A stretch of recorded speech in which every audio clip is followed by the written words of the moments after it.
जो last time हमने discussion की थी, बेसिकली हम इस तरफ जा रहे हैं कि हम इंफॉर्मेशन तो सैंपल से कलेक्ट करें और कंक्लूजन या पॉपुलेशन की पैरामीटर्स तक पहुंच जाएं। डायरेक्ट पैरामीटर पॉपुलेशन को स्टडी करने की बजाय सैंपल्स के थ्रू वहां तक पहुंचे। तो पढ़ रहे थे कि क्या इनका कोई आपस में लिंक है, तो बिल्कुल है। और लास्ट टाइम जो हमने डिस्कशन की उसमें यह कहा कि अगर आप किसी भी पॉपुलेशन से विदाउट रिप्लेसमेंट या विद रिप्लेसमेंट सैंपलिंग करते हो, लाइक अगर मैं कहूं कि जी हम अगर विदाउट रिप्लेसमेंट सैंपलिंग करें तो सबसे पहले तो ये कितने पॉसिबल सैंपल बन सकते हैं, तो हम पहले वो बनाएंगे। जैसे इस एग्जांपल में 6 थे तो हमने 6 सैंपल्स बनाए। फिर हर सैंपल के जो मेंबर्स हैं उनका रेलेवेंट रीडिंग्स प्लेस कर दी। देन उसने कहा कि इन सैंपल्स के जरा मीन्स कैलकुलेट करने, हर सैंपल का मीन कैलकुलेट किया, उसकी सैंपलिंग डिस्ट्रीब्यूशन बनानी है। आप समझ लें प्रोबेबिलिटी डिस्ट्रीब्यूशन ऑफ मीन्स बनानी है। पहले फ्रीक्वेंसी टेबल बनाया, फिर उधर से रिलेटिव फ्रीक्वेंसी बना दी, जिन्हें प्रोबेबिलिटी कहते हैं, और इसको हम कह दिया probability distribution of sample means. उसके बाद अगले स्टेप के तौर पे कि ये जो सैंपल के मीन्स आए हैं ये तो एक जैसे नहीं है, ये वेरी कर रहे हैं, तो आप इनका जरा मीन फाइंड करते हैं। अच्छा, ऐसा भी सही था कि जी आपके पास 6 मीन है, 19 plus 20 plus 21 up to 23 divided by 6, बिल्कुल सही है।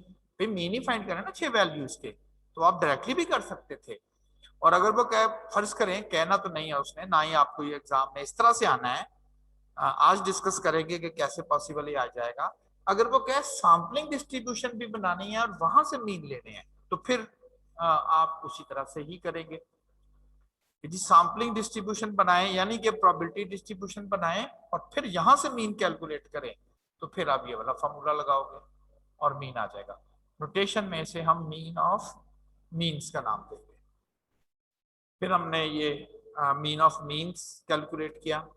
जैसे होता है ना, मीन ऑफ हाइट, स्टूडेंट की हाइट भी ली हुई है, वेट भी लिया हुआ, मार्क्स भी लिया, तो बोलते नहीं किसका ये मीन ऑफ हाइट है सर, ये मीन ऑफ वेट है, ये क्या है, ये मीन्स लिए थे, ये उनका मीन है, तो फिर मीन ऑफ मीन्स है।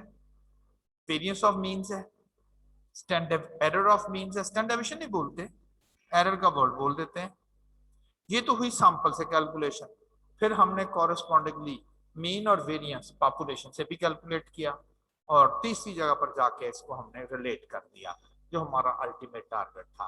कहता जी अगर इस तक पहुंचना है तो आप सैंपल के मीन लेके उनका मीन ले लें, पॉपुलेशन के मीन तक आप पहुंच जाएंगे। सेकंड हमने कहा था कि क्या वेरिएंस सैंपल के मीन्स तक इधर तक पहुंचना हो तो ये भी बराबर होंगे, मीन तो होते, कहते ये नहीं होते।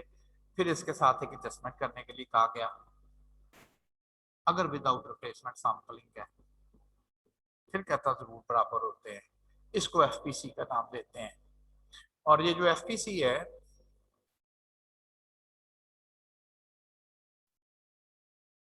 For large FPC for large n almost equal to 1। जब एन बहुत बड़ा हो जाता है तो ये जो एफपीसी है ये 1 हो जाती है। इसलिए कि फर्ज करें आपके पास 10,000 वैल्यूज हैं। अच्छा, large n relative to small है, यानी कि जितना सैंपल लेना है उसके मुकाबले में ये बहुत बड़ा है। फर्ज करें ये आपने 5 वैल्यूज का सैंपल लेना था, ये न्यूमिनेटर डिनोमिनेटर में कोई खास फर्क नहीं होगा, ऑलमोस्ट एक जैसे ही होंगे। अगर ऊपर नीचे क्वांटिटीज एक जैसी हो तो आंसर 1 आता है ना, तो ये ऑलमोस्ट एक जैसे ही है।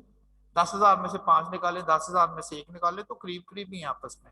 इसलिए हम कहते हैं कि for large n this FPC जो है वो बिकम्स 1।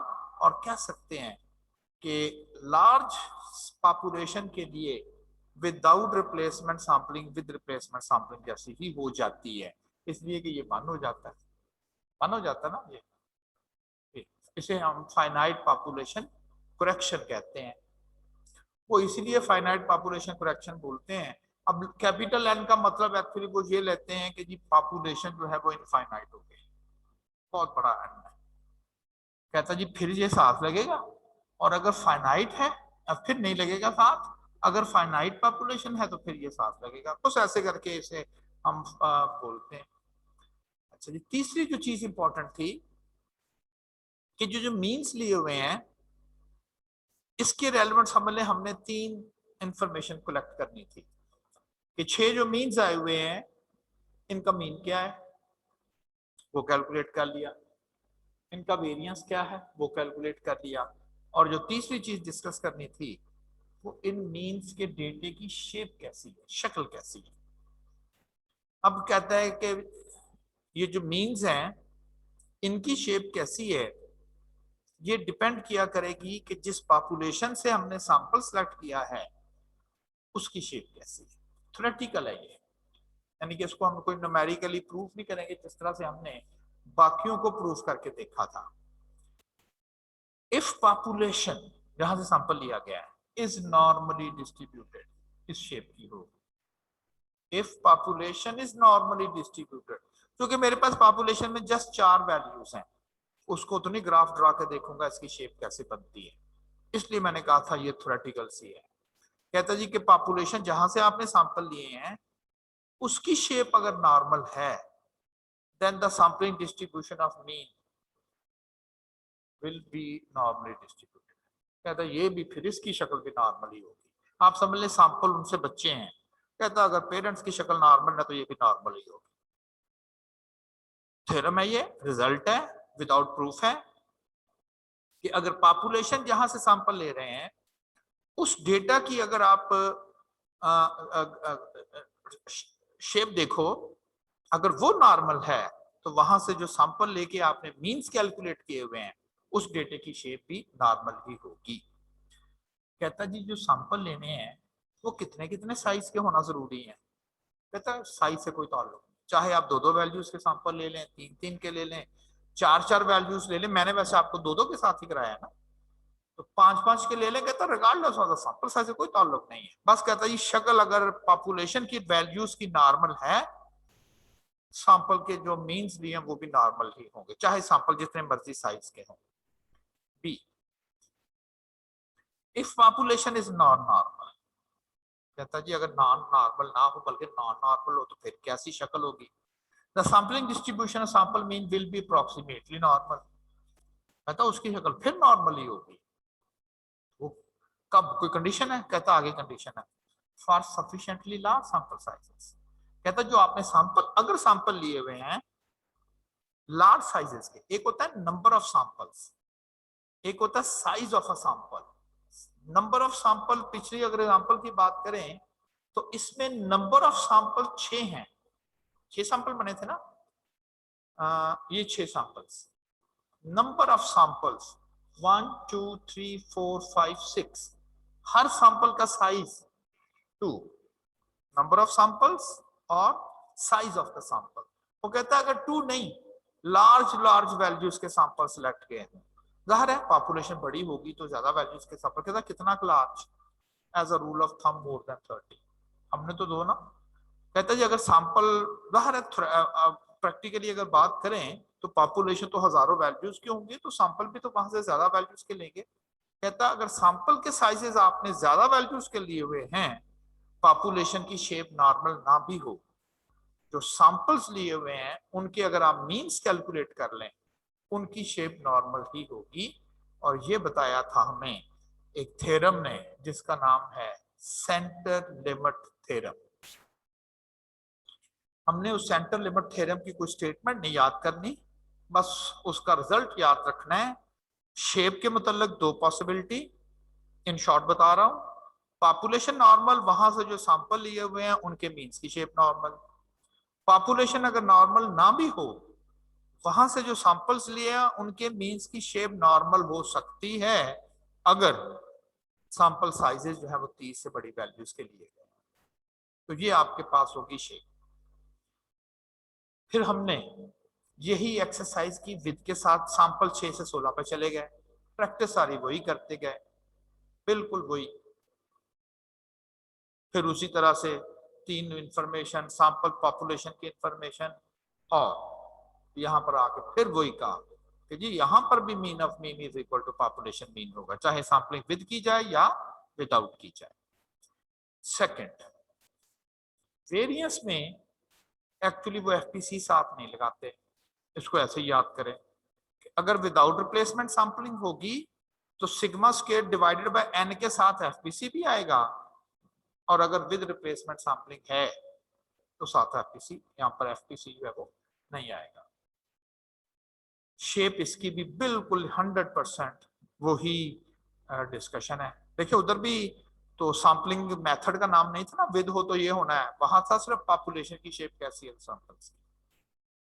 तो ये तो थे। अब ये आपके लिए एक्चुअली इंपॉर्टेंट है, इनको हमने यूज करना है, और ये सारी डिस्कशन हमने कर ली। अब वो क्वेश्चन जो कि एग्जाम के रेलेवेंट हो गए। अच्छा, एक और बड़ी इंपॉर्टेंट, ये जो मैंने बोर्ड पे 3 इंफॉर्मेशन लिखी हुई हैं, क्या है?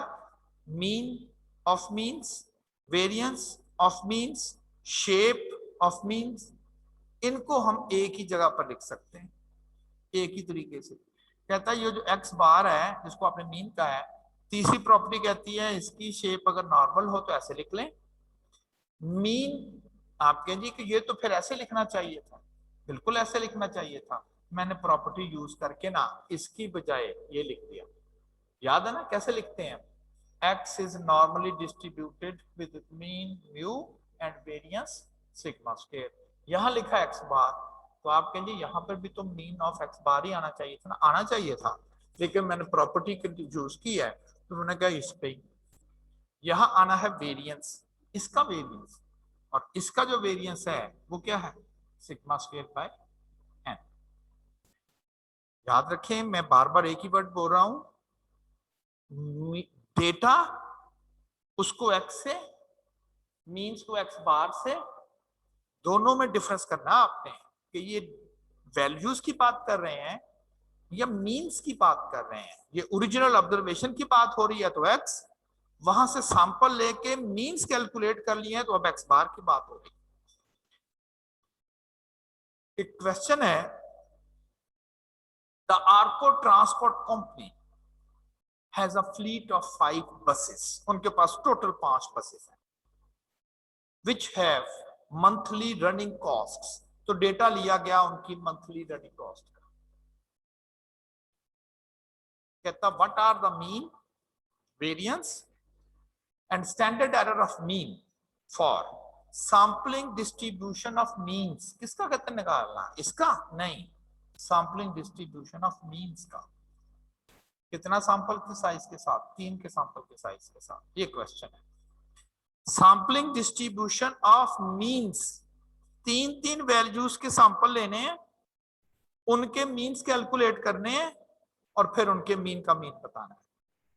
अब एक ऑप्शन तो यही थी, यहां पर आप सैंपल्स लेते सारे 3 वैल्यूज की, इस दफा 2 के नहीं, फिर हर एक का मीन लेते हैं, और फिर जो भी हमने प्रोसीजर किया था, और एंड पे आप कहते कि मीन ऑफ मीन्स कैलकुलेट करना है, तो हम इस तरह से कैलकुलेट करेंगे। इस तरह से सारी एक्सरसाइज पहले की हमने, यानी कि ये एक्सरसाइज आपको करनी पड़नी थी।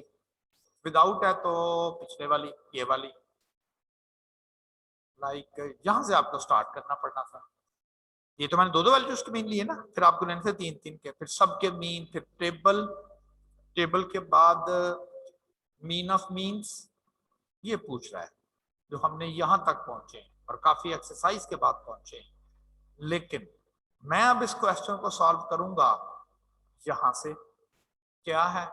कैलकुलेट अगर आपको ये करना हो तो आप पॉपुलेशन का जो आपको पास पता है इस वक्त, हाइपोथेटिकल लफ्ज बोल रहा हूं ना, पॉपुलेशन का जो आपको वैल्यूज इस एग्जाम में बता रहा है वो, तो क्यों इधर इतने लंबे लौड़े चक्कर लगाने?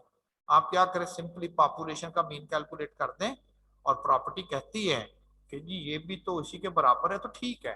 तो मैंने क्या किया, मैंने पहले पॉपुलेशन की 5 वैल्यूज का मीन कैलकुलेट कर दिया।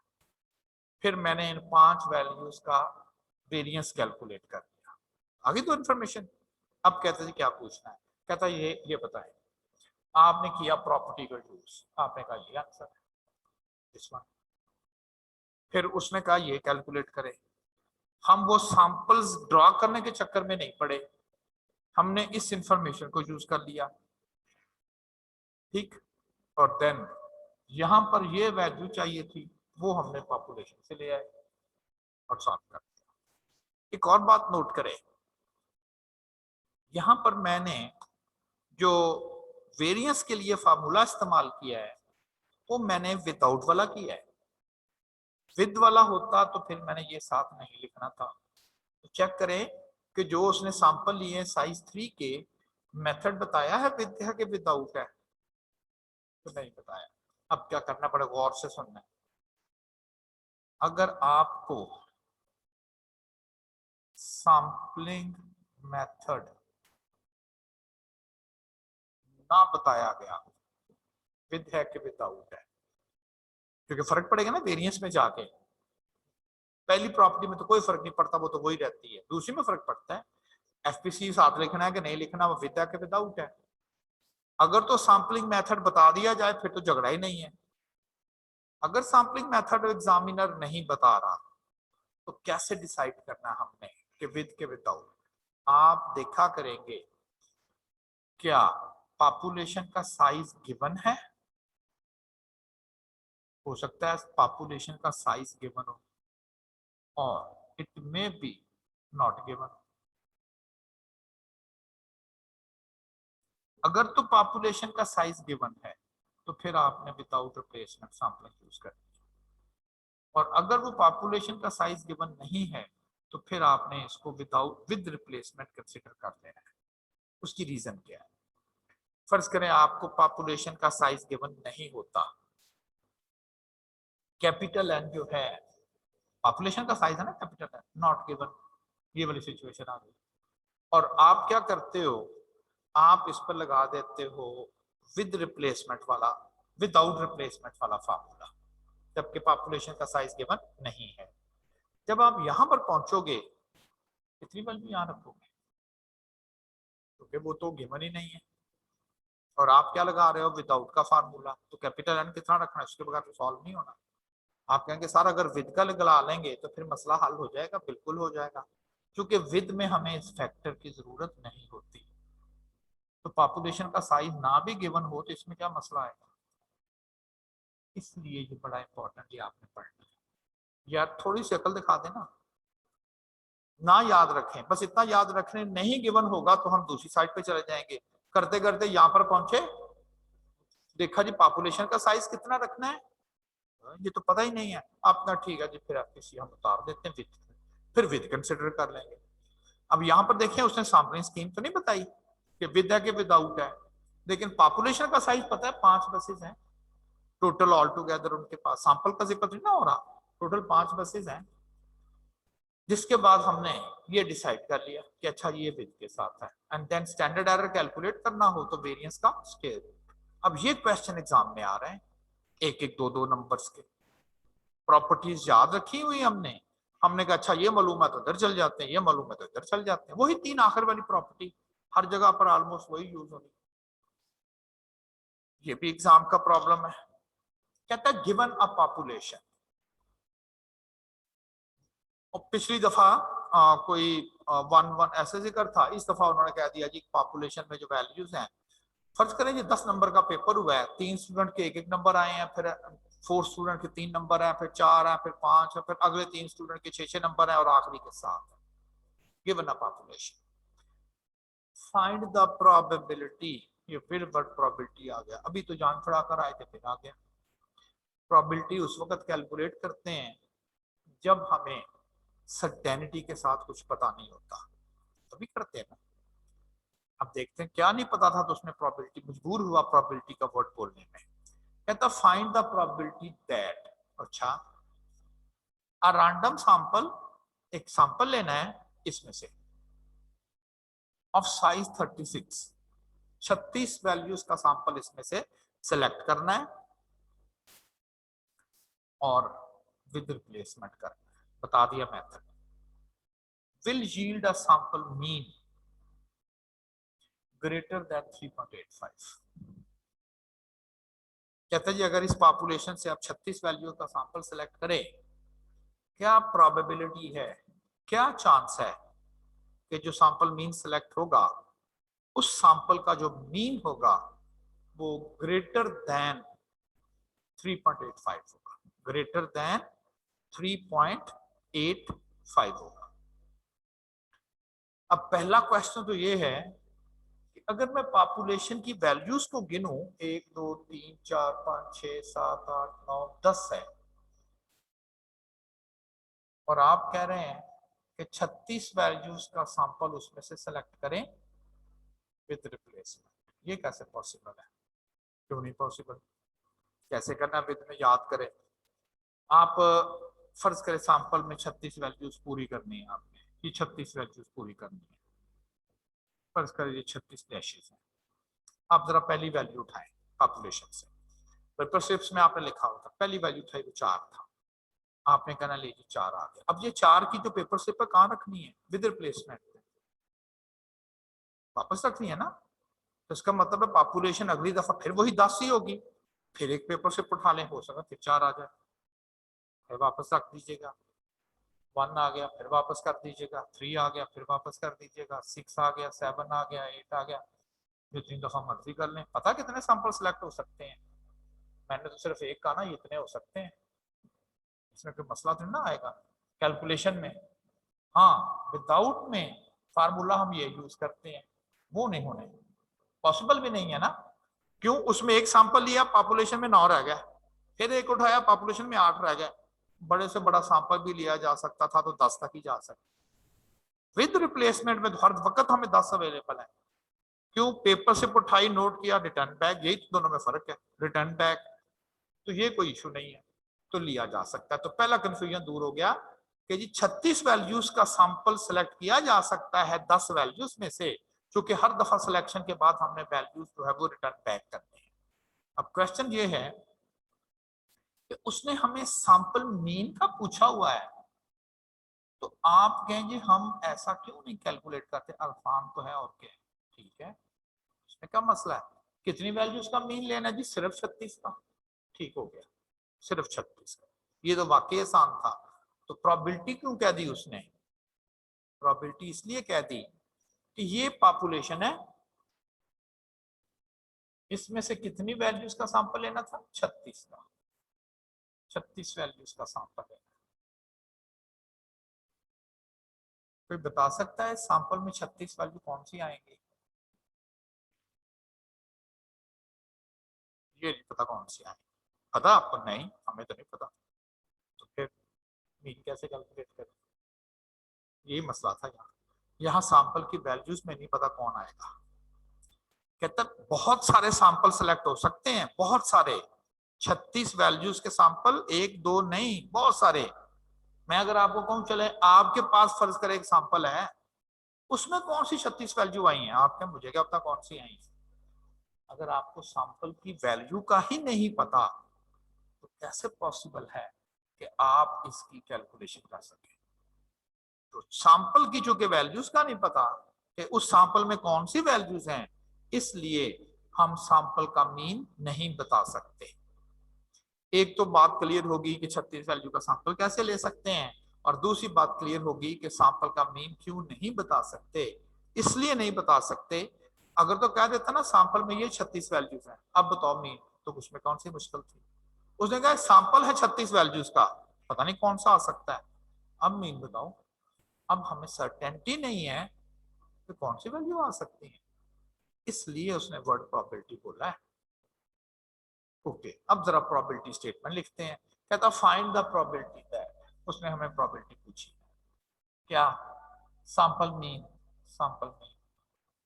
ग्रेटर देन 3.85, तो ये उसने पूछा। तो रीजन बता दी कि क्यों नहीं सैंपल मीन कैलकुलेट कर लेते, सैंपल की वैल्यूज का नहीं पता तो कैलकुलेट कैसे करें? फिर कहता क्या चांस है कि उस सैंपल का मीन 3.85 से बड़ा होगा, क्या चांस है? अब प्रोबेबिलिटी में हमने आखिरी जो स्टेटमेंट पड़ी थी वो पड़ी थी नॉर्मल डिस्ट्रीब्यूशन, याद है ना? अगर ये स्टेटमेंट नॉर्मल के साथ सॉल्व करनी हो तो बड़ा आसान है, जी बनाएंगे और ग्रेटर देन है आर का फंक्शन लगा देंगे कैलकुलेटर से, आंसर आ जाएगा। लेकिन मसला ये है कि नॉर्मल डिस्ट्रीब्यूशन क्यों लगा देनी है जी, इसलिए इतना लगाएंगे ये वहां उससे करना आसान है।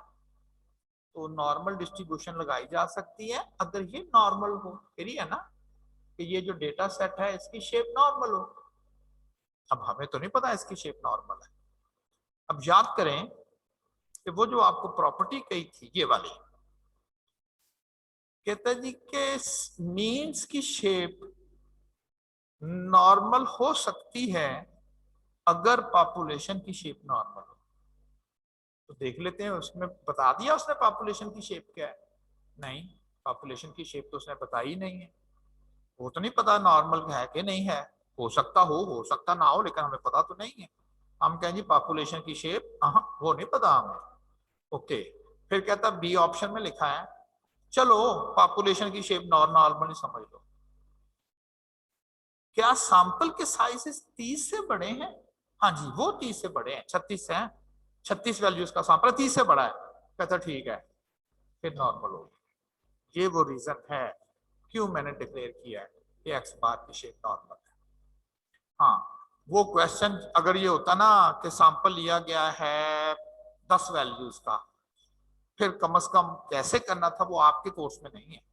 तो आपके कोर्स में या तो पॉपुलेशन की शेप का नॉर्मल का जिक्र होगा, नहीं तो सैंपल साइज 30 से बड़ा होगा। तो जिसकी वजह से ये नॉर्मल डिस्ट्रीब्यूशन से प्रॉब्लम सॉल्व करेंगे। अब हम इस स्टेज पर आ गए कि क्यों प्रोबेबिलिटी फाइंड करनी थी, सैंपल की वैल्यूज पता नहीं थी, किसकी प्रोबेबिलिटी फाइंड करनी थी, सैंपल मीन की करनी थी, नॉर्मल से करना क्यों है क्योंकि इसकी शेप नॉर्मल है। ओके, अब करने के लिए हमें क्या, हमें इन्हें स्टैंडर्डाइज करना होता है। इसको स्टैंडर्डाइज करने के लिए एक्स बार को स्टैंडर्डाइज करने के लिए हमें एक्स बार का मीन चाहिए, हमें एक्स बार का वेरिएंस चाहिए। मैं स्टैंडर्डाइजेशन यूज करूंगा ना, ये दो इंफॉर्मेशन हमें कैलकुलेट करनी है, फिर ही हम कर सकते हैं। अब जरा करें यूज प्रॉपर्टीज। कहें जी कि ये तो मिलेगा, आप इस पॉपुलेशन की 10 वैल्यूज का मीन ले लें जो मैंने कैलकुलेट किया हुआ है। इसके लिए चूंकि विद रिप्लेसमेंट है, कहता पॉपुलेशन का वेरिएंस लें, ये भी आ जाएगा। तो पॉपुलेशन का वेरिएंस लेंगे तो ये भी आ जाएगा।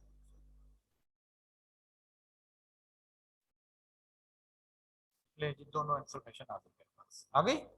अब इन दो इंफॉर्मेशन को यूज करते हुए हम इस वेरिएबल को स्टैंडर्डाइज करते हैं लाइक दिस वन।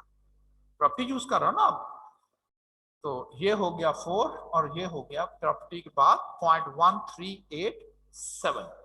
अब लिख लें स्टेटमेंट को, ऐसे लिख लेना, जरा सारा कुछ इकट्ठा करके हो गया। शेप नॉर्मल है, मीन मैंने फाइंड आउट किया हुआ है 4 है, और वेरिएंस फाइंड आउट किया हुआ है तो 0.1387 है। अब स्टेटमेंट पर आ जाते हैं। वो मैंने तो वैसे ग्रेटर देन लिखा, आपने कहा यहाँ इक्वल टू लगा दिया तो कोई बात नहीं, ऐसे कर लें, क्योंकि आपको पता ना कॉन्टिन्यूस में इक्वलिटी मैटर नहीं करती। स्टैंडर्डाइज कर दिया किसको, 3.85 को। कैसे, मीन माइनस किया, मीन माइनस किया, और आपने कहा ना जी इससे डिवाइड करना था। बेसिकली ये वेरिएंस है ना, और मैंने इसके, आप कैसा कह लें, 1387 ये इसका स्क्वायर रूट है। स्टेटमेंट बन गई, ग्रेटर देन है ना, आर फंक्शन लगेगा, आर फंक्शन लगेगा, क्योंकि ग्रेटर देन है तो आर फंक्शन की मदद से हम ये क्वेश्चन कर। अब आपको पता है कि जी ये मैंने कैसे आंसर डायरेक्टली लिख दिया है, मैंने वहां पर आर का फंक्शन यूज कर दिया। हाँ जी, कोई क्वेश्चन है तो पूछे मुझे। अब ये है इंपॉर्टेंट क्वेश्चन, इसने एग्जाम में आना है।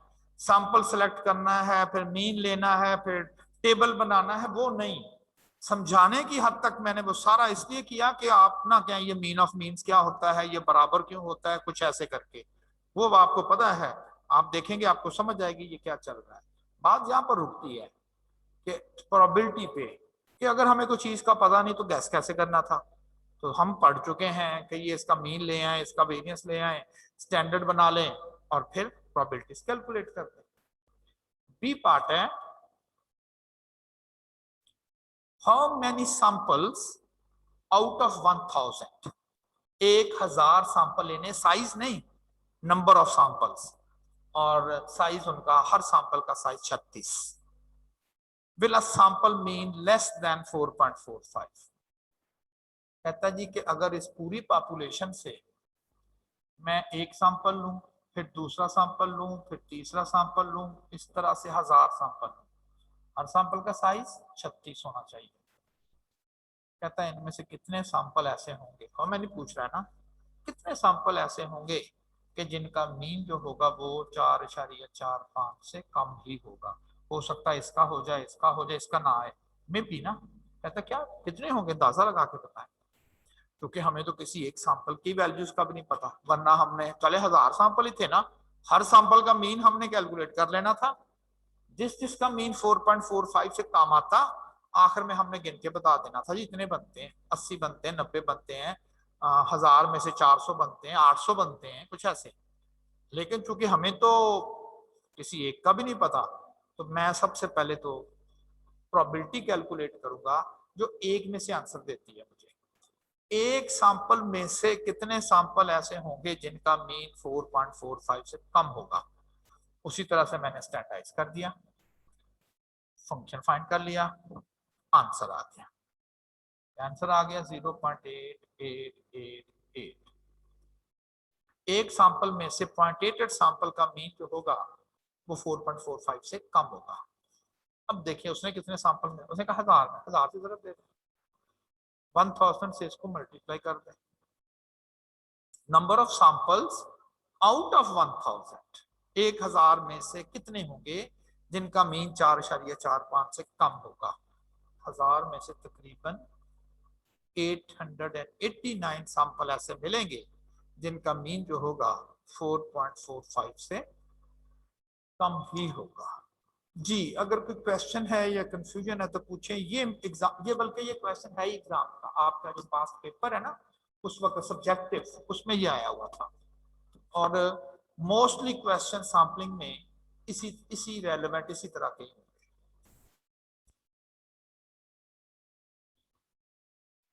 चलो ये भी पास पेपर का क्वेश्चन है एग्जाम का। An electrical foam manufacture light bulbs, बिजली के बल्ब बनाती है, that have a length of life, data लिया गया वो कितनी देर उनकी लाइफ है, लेंथ है 15 घंटे, 22 घंटे, 40 घंटे, that is approximately normally distributed. चले बता दिया उसने, सैंपल नहीं, सैंपल का तो कहीं जिक्र भी नहीं हुआ अभी। वो बल्ब बना रही है, बहुत सारे बल्ब बना रही होगी, उनकी कहते हैं अगर आप लाइफ का डेटा देखें उसकी शेप कहते हैं नॉर्मल है, ठीक है, with mean equal to 800 hours. Sample का जिक्र तो नहीं है कहीं, ये फिर किसके मीन का जिक्र कर रहा है, सब बल्ब्स के मीन का, ये फिर ब्लू है। With standard deviation of 40 hours, ये फिर सिग्मा है। आप ऐसा कर लें, उसने कहा था x length of electric bulb, shape normal, mean उसका है 800 और वेरिएंस जो है उसका, ये बात उसने आपको पॉपुलेशन के मतलब बताई हुई है। पॉपुलेशन के मतलब उसने ये बात आपको जो है वो इंडिकेट की हुई है। अच्छा आगे क्या कहता है, कहता व्हाट इज द प्रोबेबिलिटी, क्या चांस है ऑफ ऑब्टेनिंग अ सैंपल, ये बात आ गई। अब बात आ गई सैंपल की, कहता क्या चांस है कि अगर हम यहां से इलेक्ट्रिक बल्ब उठाएं और उन बल्ब्स का जो मीन हो वो within within 2 points of the population mean, within 2 points of the population mean हो। कहता जी कितनी वैल्यू का सैंपल लेना है, 25 का। If a sample of 25 values, 25 values का sample has been drawn from the population method नहीं बताया उसने, कोई बात नहीं, मेथड नहीं बताया तो कोई बात नहीं। क्या पॉपुलेशन का साइज बताया? नहीं। मेथड नहीं बताया, फिर विथ रिप्लेसमेंट। ये डिसीजन हुआ था ना कि मेथड ना बताए, पॉपुलेशन का साइज भी ना पता हो तो हम मेथड। अब मैंने जो इंफॉर्मेशन मेरे पास से मैंने लिखी, मैंने कहा एक पॉपुलेशन है इलेक्ट्रिक बल्ब्स की, उसकी एवरेज ये है, उसका स्टैंडर्ड डिवीएशन ये है, वहां से 25 वैल्यूज का सैंपल लेना है और शेप दी हुई नॉर्मल की, जो जो इंफॉर्मेशन थी वो मैंने यहाँ पर लिख ली। यहां पर मैंने लिख लिया कि एक्स बार जो सैंपल मीन्स हैं उनकी शेप भी नॉर्मल होगी। क्यों? क्योंकि पॉपुलेशन की नॉर्मल है, सीधी सीधी, वरना सैंपल साइज तो 30 से कम था। अब अगर इसको इसकी प्रॉपर्टी डिस्कस करना चाहें, इसका मीन और इसका वेरिएंस, तो वो भी बनाया जा सकता है, वो भी बनाया जा सकता है। तो मुझे सैंपल मीन्स के रेलेवेंट भी इंफॉर्मेशन मिल गई। अगर इसको लिखना हो, लेकिन यहां क्या लिखते हैं, सिग्मा स्क्वायर ओवर एन लिखते हैं, बस यही फर्क है। अगर यहां पर वैल्यूज होती ना ऐसे करके तो ये नहीं आना था। यहां पर अगर मीन्स होता तो फिर डिवाइजर में क्या आ जाता है, एन आ जाता है, यही बस फर्क है। कहता जी अच्छा प्रोबेबिलिटी किसकी फाइंड करनी है? अगर कोई सैंपल पॉपुलेशन का मीन 800 हो, उसमें से अगर कुछ वैल्यूज लगा ले तो क्या उनका मीन 800 से ज्यादा नहीं हो सकता? तो बिल्कुल हो सकता है। पॉपुलेशन है, आपकी क्लास है, उसमें सब बच्चों से नंबर ले लिए मैंने, उनके एफएससी के या जो भी हुआ है, उनका मैंने मीन कैलकुलेट किया है, वो 800 मार्क्स बनते हैं। मैंने क्लास से 25 स्टूडेंट सेलेक्ट किए सैंपल, उनके अगर मीन कैलकुलेट करूंगा तो आप कहेंगे जी 800 से नहीं पढ़ने चाहिए, तो क्यों नहीं? क्लास में तो बहुत सारे बच्चे ऐसे होंगे जिनके नंबर 800 से ज्यादा होंगे, कम वाले भी होंगे, हो सकता है उस सैंपल में वो बच्चे ज्यादातर हों जिनके नंबर 800 से ज्यादा हैं, तो मीन तो फिर बढ़ गया ना, तो मीन बढ़ सकता है।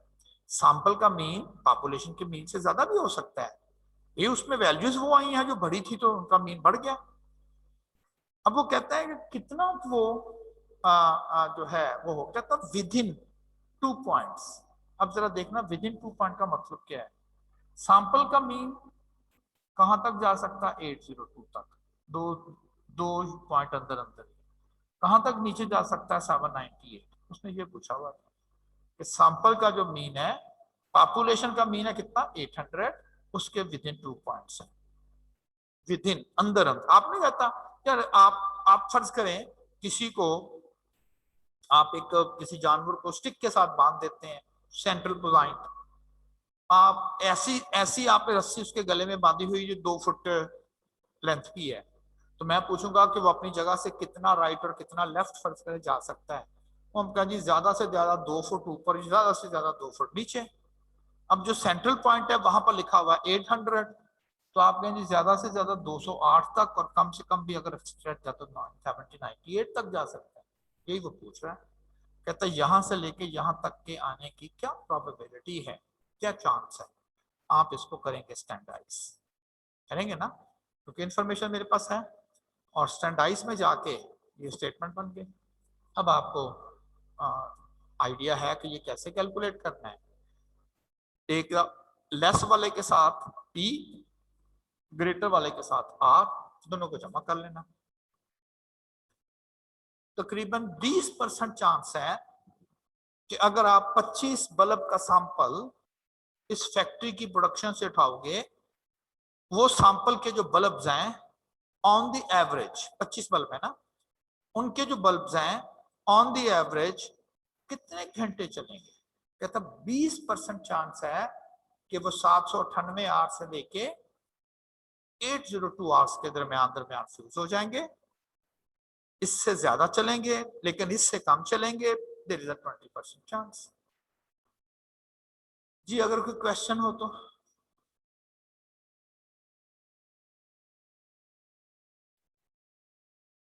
वो जो आप समझ लें कि जो हमने प्रोबेबिलिटी के चैप्टर में मीन्स के रेलेवेंट जो चीजें हमने पढ़ी थी, वैल्यूज के रेलेवेंट, अब वो हम ना उसको सैंपल मीन पर एक्चुअली इंप्लीमेंट कर रहे हैं।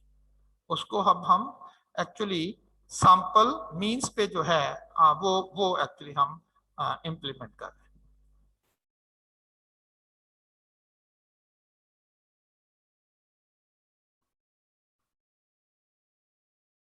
अच्छा जी, एग्जांपल है, if the size of a sample is 36, एक कोई सैंपल है उसका साइज 36 वैल्यूज का है, and standard error of mean, पता है वेरिएंस को, वेरिएंस के उसके रूट को स्टैंडर्ड एरर रफस बोलते हैं। किसके वेरिएंस को?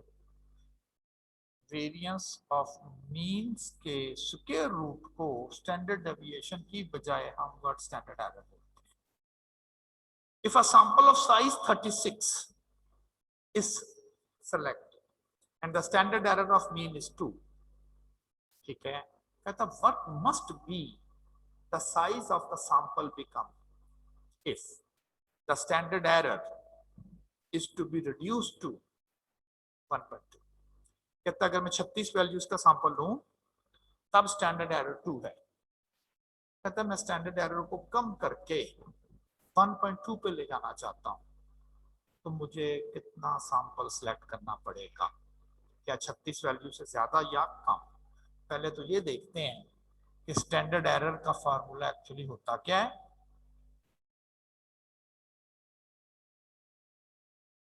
ये वाला फार्मूला, अब देखिएगा n किधर है? डिवाइजर में। अगर आप डिवाइजर की क्वांटिटी को बढ़ा देंगे, बड़ा कर देंगे, लार्ज कर देंगे, तो ये जो आंसर है जिसको मैं स्टैंडर्ड एरर का लफ्ज बोल रहा हूं, दैट बिकम स्मॉल, छोटा हो जाएगा। क्यों? डिवाइजर बढ़ता है, जैसे ना ऊपर 10 है फर्ज करें, डिवाइजर 2 है तो आंसर 5 आता है, डिवाइजर को आप बढ़ा के 5 कर दें, आंसर कम होकर 2 पे चला जाएगा। तो there is an inverse relation, ये भी एग्जाम का क्वेश्चन है। If we increase the sample size, what is the impact of it standard error? It will decrease. फार्मूले में नजर आ रहा है। सैंपल साइज बढ़ाने का मतलब है कि आपके पास जितनी ज्यादा सैंपल में इंफॉर्मेशन आएंगी उतना ही आप कैलकुलेशन में, क्योंकि आपके पास बहुत बड़ी, देखिए ना, मैं क्लास है, मैं सिर्फ 2 वैल्यूज का सैंपल लेके डिसीजन करूं तो इसमें ज्यादा एरर है। मैं 50 वैल्यू का सैंपल लेकर डिसीजन करूं, कम है। मैं 200 वैल्यूज का सैंपल लेकर डिसीजन करूं, और कम है। तो जितना सैंपल साइज हम एक्चुअली इंक्रीज करते जाएंगे उतना ही स्टैंडर्ड एरर जो है उसका कम होता जाएगा। ना कोई समझ आए फार्मूले में देख लें। यही तो क्वेश्चन कर रहा है। फिर कहता 36 का सैंपल हो तो स्टैंडर्ड एरर 2 है, स्टैंडर्ड एरर को कम करना है 1.2 का, आपका सैंपल बढ़ाएं। फिर यही पूछ रहा, हाउ मच, कितना? चले अब इसको हम देखते हैं। उसने जो हमें इंफॉर्मेशन दी है, ये मैंने लिखा हुआ standard error and it is 2। अब क्वेश्चन क्या था, फर्ज करें क्वेश्चन ये था कि हम स्टैंडर्ड एरर को 1.2 पे ले जाना चाहते हैं, n बताएं, ये क्वेश्चन। अब यहां पर पॉपुलेशन साइज का तो कहीं जिक्र नहीं है, बिल्कुल नहीं है, तो फिर हम ये जो स्टैंडर्ड एरर का फार्मूला लिखेंगे, ये लिखेंगे विद वाला।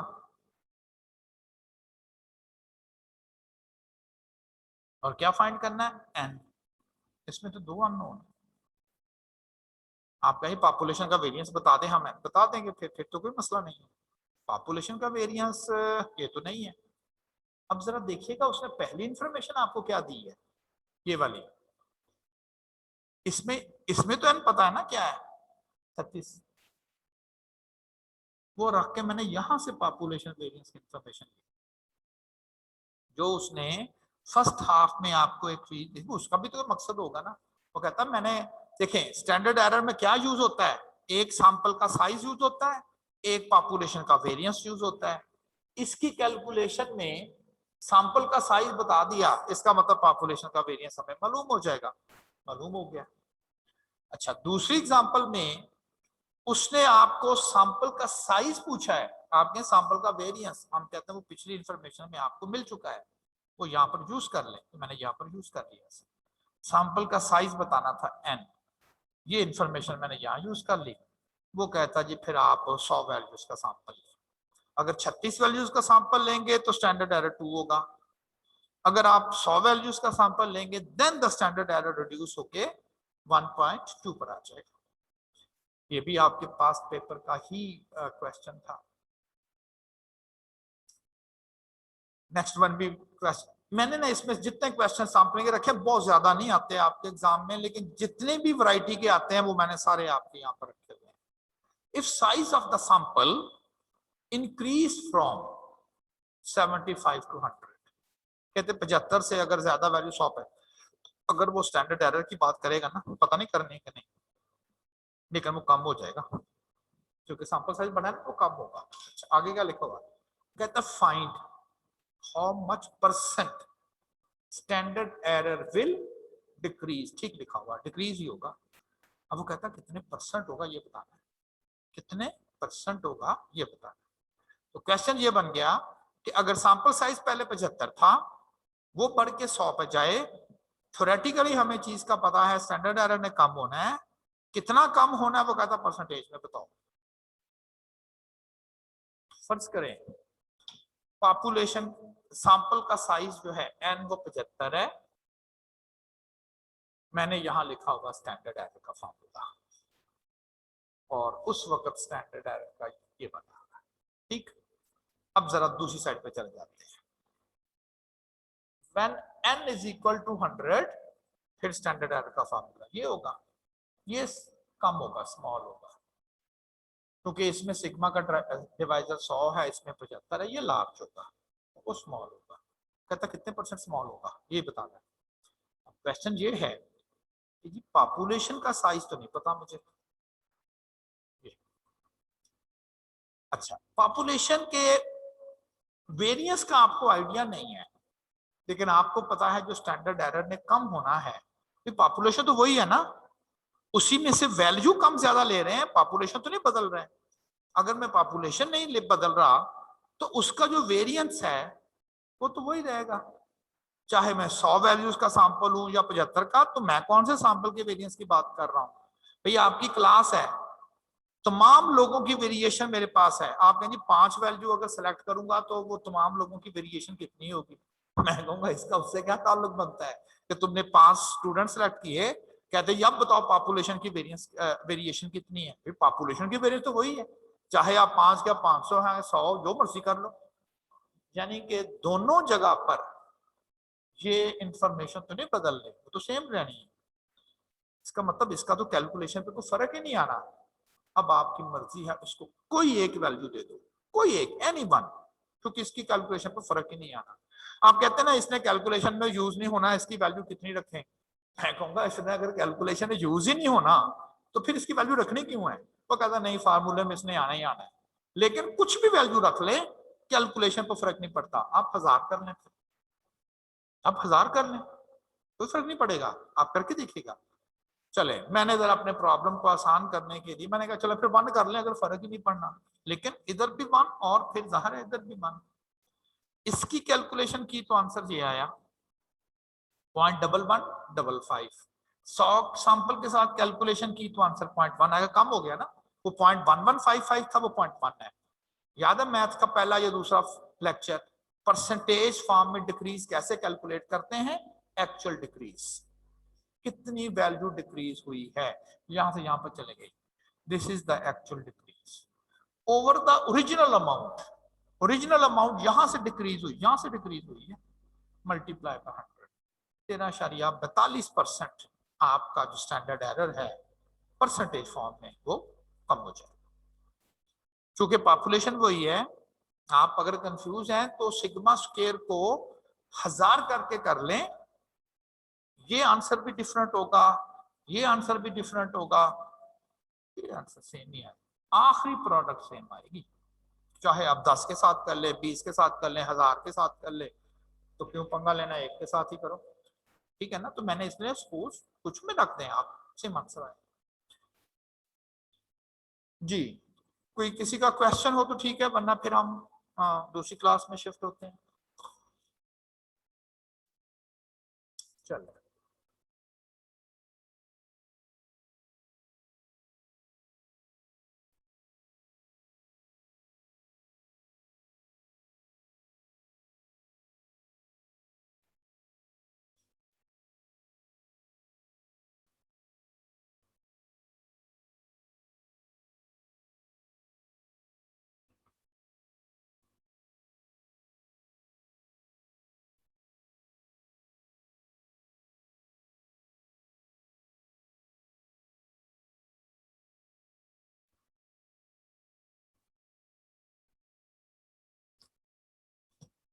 अस्सलाम वालेकुम सर।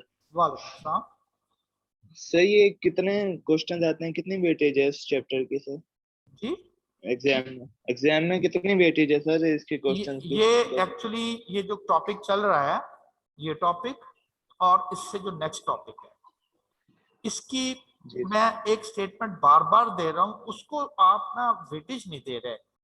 आई कैप कहता है 10%, लेकिन इस चीज की कोई गारंटी नहीं है कि वो इसके ऊपर स्ट्रिक्ट रहेगा।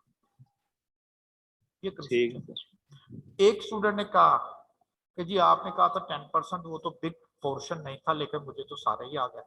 मैंने कहा पकड़ो आई कैप को जाके, वो नहीं रहा रहे ऐसा उसने कह दिया है। मेरा ख्याल उसे पता ही नहीं है कि ये कौन, बस उसने कंप्यूटर को कहता, कंप्यूटर इतना कलमत तो नहीं है कि ये सैम्पलिंग का, या तो उन्होंने सेगमेंट बनाए हो ना, तो फिर तो ठीक है। तो कहता तो है 10%, लेकिन कोई पता नहीं है कि ये क्या करेगा। ये अब आपकी किस्मत। ठीक है सर, थैंक यू। देखो अगर आपको कुछ चीजों का कंफ्यूजन है ना, मैं बार बार यही कहता होता हूँ, करो ना तो आप कहें जी मुझे यहां से ये लफ्ज नहीं समझ आया, मैं दोबारा बताऊंगा, बजाय इसके कि चलो रहने दो, ये नहीं समझ आया तो ना फिर। ऐसा नहीं करो, कंफ्यूजन बताओ कि जी ये मसले हमें आ रहे। अच्छा जी, लास्ट टाइम हमने